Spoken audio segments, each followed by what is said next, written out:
नमस्कार आदाब दोस्तों, मैं आपका दोस्त मोनू एक नई कहानी के साथ आप हमारे चैनल स्टोरी टीवी सब्सक्राइब करें। दोस्तों, आज मेरी कहानी का शीर्षक है अनोखा मिलन। बदतमीजी की भी हद होती है, पता नहीं कोई शर्म लिहाज है नहीं है इसमें।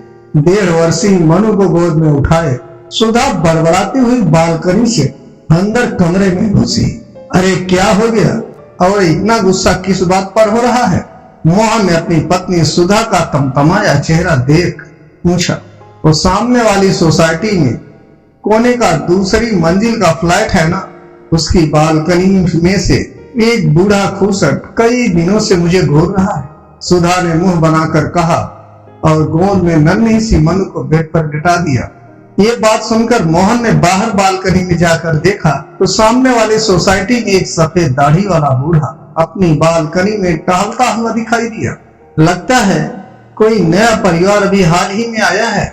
मोहन अंदर कमरे में जाकर सुधा से कहा, जो मनु को थपकियां देकर सुलाने का प्रयास कर रही थी। हाँ, यही कोई 15-20 दिन हुए हैं आए, पर मुझे बालकनी में सिवाय उस बूढ़े के कोई और कभी नहीं दिखाई दिया।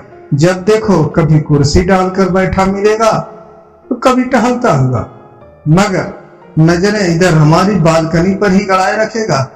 बूढ़ा खूसट अपने सफेद बालों का अपनी उम्र का भी ख्याल नहीं है। सुधा लगातार बड़बड़ा रही थी, इन फ्लैटों में बूढ़े बेचारे भी क्या करें, बस ऊपर टंगे रहते हैं। बालकनी में थोड़ा टहल लिया या बैठकर धूप सेंक ली, तुम बेकार ही बेचारे पर गुस्सा हो रही हो। मोहन ने हंसते हुए सुधा को समझाने का प्रयास किया। बेचारा अकेले या मनु को लेकर जब भी बालकनी में जाती हूँ तो इस खूसर की नजरें इधर ही गड़ी मिलती हैं। और तो और, सुधा कहते कहते रुक गई। और क्या सुधा, मत पूछो, कल शाम तो इसने हद ही कर दी। मोबाइल लेकर खड़ा था और सच कहूं मुझे लगा इसने चुपके से मेरी फोटो भी ली है। क्या तुमने कल ही क्यों नहीं बताया मुझे? ये सुनकर मोहन को भी उस बूढ़े की इस हरकत पर गुस्सा हो आया। ठहरो, अभी जाता हूँ और लेता हूँ उस ठरकी की क्लास, क्योंकि ये मैं भी चलती हूँ। उस बूढ़े की ऐसी अक्ल ठिकाने लगाऊंगी कि याद रखेगा और यहाँ वहां झांकना ताकना हमेशा को भूल जाएगा।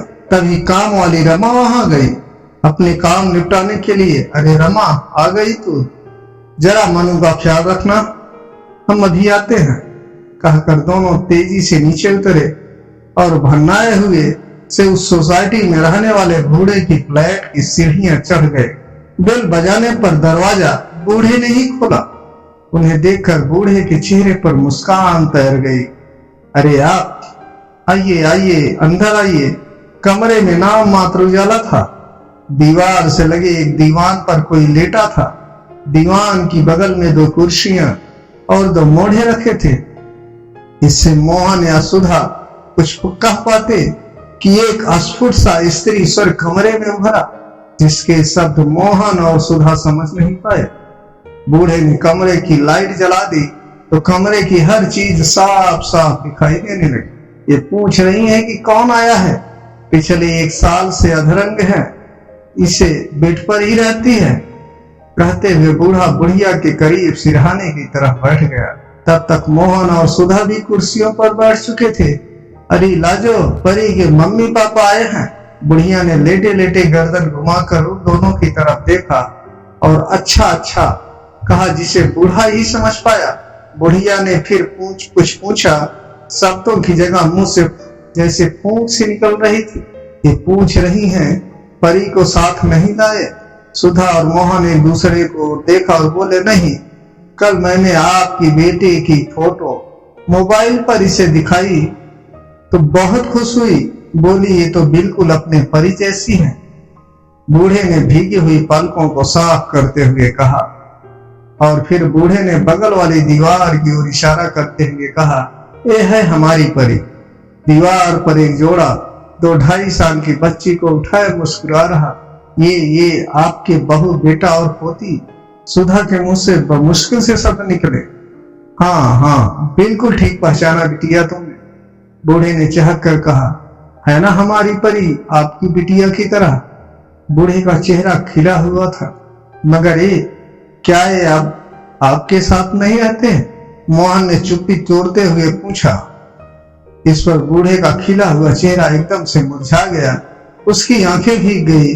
बेटा, तीनों वहां चले गए जहां से कोई लौट कर नहीं आता। मतलब सुधा और मोहन एक साथ बोले, बेटा गांव से शहर आए थे सब कुछ बेचकर बेटे, बहू और पोती के साथ आखिरी दिन बिताने के लिए। मगर ईश्वर को न जाने क्या मंजूर है। पहले तुम्हारी आंटी को अधरंग और फिर एक्सीडेंट में बेटा, बहू और हमारी पोती, हमने सब कुछ खो दिया। जिंदगी बोझ लगती है मगर जीना तो पड़ता है ना।